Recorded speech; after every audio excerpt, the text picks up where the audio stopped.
Post office monthly income scheme POMIS భారత ప్రభుత్వ మద్దతుతో డిపార్ట్మెంట్ ఆఫ్ పోస్ట్ ద్వారా నిర్వహించబడే భద్రతా పథకం. దీని ముఖ్య లక్ష్యం ఇందులో పెట్టుబడిదారులకు నెలవారీ స్థిర ఆదాయాన్ని అందించడం. గ్యారంటీడ్ రెగ్యులర్ మంత్లీ ఇన్కమ్ కోరుకునే వారికి అనువైన స్కీమ్. నమస్తే, I'm Sheikh Fakruddin, retired assistant general manager of State Bank of India and a certified financial planner. Welcome to self mastery channel health and wealth. ముందుగా ఈ ఛానల్ ద్వారా తెలుగులో ఫైనాన్షియల్ లిటరసీ స్ప్రెడ్ చేసే మా ప్రయత్నాన్ని లైక్ చేసి సబ్స్క్రైబ్ చేసుకోండి. పథక ప్రధాన లక్షణాలు: కాలపరిమితి 5 సంవత్సరాలు. అర్హత: భారతదేశ పౌరులు మాత్రమే ఈ పథకానికి అర్హులు. మైనర్ ఖాతాలు కూడా ప్రారంభించవచ్చు. తల్లిదండ్రులు లేదా గార్డియన్గా ఉండాలి. పెట్టుబడి పరిమితి తక్కువలో minimum 1000 rupees, maximum limit individual అయితే 9 lakh రూపీస్, జాయింట్ అకౌంట్ అయితే 15 lakh రూపీస్ ఉంది. ఇంట్రెస్ట్ రేట్ ప్రస్తుతం సుమారు 7.4% త్రైమాసికంగా సవరిస్తూ ఉంటుంది గవర్నమెంట్ ఆఫ్ ఇండియా. దీని ముఖ్య లక్షణాలు ఏంటంటే వడ్డీ మొత్తాన్ని నెలవారీగా పొందవచ్చు.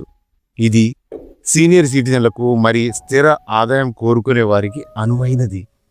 నెలవారీ ఆదాయం లెక్కింపు వడ్డీ మొత్తం ఖాతాదారులకు నెలవారీగా చెల్లించబడుతుంది. ఉదాహరణకు 5 లక్షల పెట్టుబడిగా పెట్టినట్లయితే వడ్డీ రేటు 7.4% వద్ద నెలవారీ ఆదాయం సుమారు 2,965 రూపాయలు వస్తుంది. అదే maximum 9 individual 9 lakh rupees invest చేసిన వారికి 5,338 రూపీస్ అందుతుంది. అదే జాయింట్గా 15 lakhs అయితే 8,897 పర్ మంత్ పొందవచ్చు. పథకం ప్రయోజనాలు: భద్రత: భారత ప్రభుత్వం మద్దతు ఉన్న పథకం కావున పెట్టుబడులు నష్టపోని భరోసా. స్థిర ఆదాయం: ప్రతి నెలకు వడ్డీ ద్వారా స్థిర ఆదాయాన్ని పొందవచ్చు. అందుబాటు పెట్టుబడులు: చిన్న మొత్తంలో పెట్టుబడి చేయవచ్చు. మొత్తం నగదు మళ్లింపు: పథకం పూర్తయిన తర్వాత మొత్తం పెట్టుబడి ప్రిన్సిపల్ అమౌంట్ తిరిగి పొందవచ్చు లేదా మళ్ళీ రెన్యూ చేసుకొని అప్పటి రేటు ప్రకారం మంత్లీ ఇన్కమ్ మళ్ళీ పొందడం స్టార్ట్ చేయొచ్చు. జమ చేసే అవకాశం: నెలవారీ ఆదాయాన్ని post office savings bank account లేదా ఇతర ఖాతాలకు జమ చేసుకోవచ్చు. సరైన సమయంలో ఉపసంహరణ: పూర్తి కాల పరిమితి తర్వాత 5 సంవత్సరాల తర్వాత మొత్తం పెట్టుబడి ఉపసంహరించుకోవచ్చు.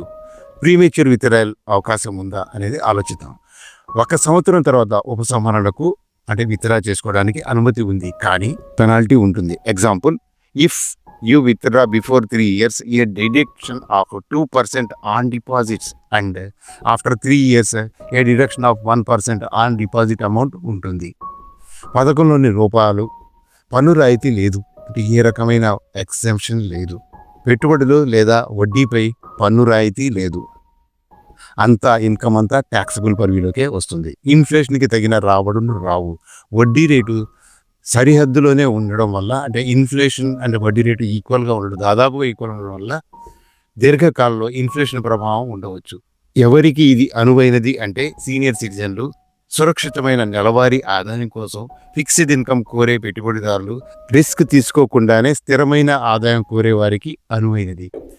పిఓఎంఐఎస్ ఖాతా ప్రారంభించే విధానం: డాక్యుమెంట్స్ రిక్వైర్మెంట్స్ ఏంటంటే ఆధార్ కార్డ్, చిరునామా రుజువు చేసే పత్రాలు, పాస్పోర్ట్ సైజు ఫోటోలు. ఖాతా ప్రారంభానికి దగ్గరలోని పోస్ట్ ఆఫీసులోకి వెళ్ళి ఖాతా ప్రారంభించవచ్చు. ఆన్లైన్ ద్వారా వివరాలు తెలుసుకోవచ్చు, కానీ ఖాతా ప్రారంభం పోస్ట్ ఆఫీసులోనే చేయాలి. పిఓఎంఐఎస్ పథకం రిస్క్ తగ్గించి స్థిర ఆదాయాన్ని అందించే మరియు అత్యుత్తమ ఎంపిక. మీరు మరింత వివరాలు కావాలంటే మీ దగ్గరలోని పోస్ట్ ఆఫీసులో అడగండి. మాతో కాంటాక్ట్ చేయదలిస్తే పైన కనబడుతున్న నంబర్స్కు కాల్ చేయండి. మా టీం మీకు కాంటాక్ట్ చేస్తుంది. పర్సనల్ ఫైనాన్స్కు సంబంధించిన మా సంస్థ సహాయ సహకారాలు కావాలంటే గూగుల్లో QPFP advisor Fakruddin Sheikh search చేసి రీచ్ అవ్వగలరు. మేము తప్పక రెస్పాండ్ అవుతాము. Thank you for your time. జై హింద్, జై భారత్.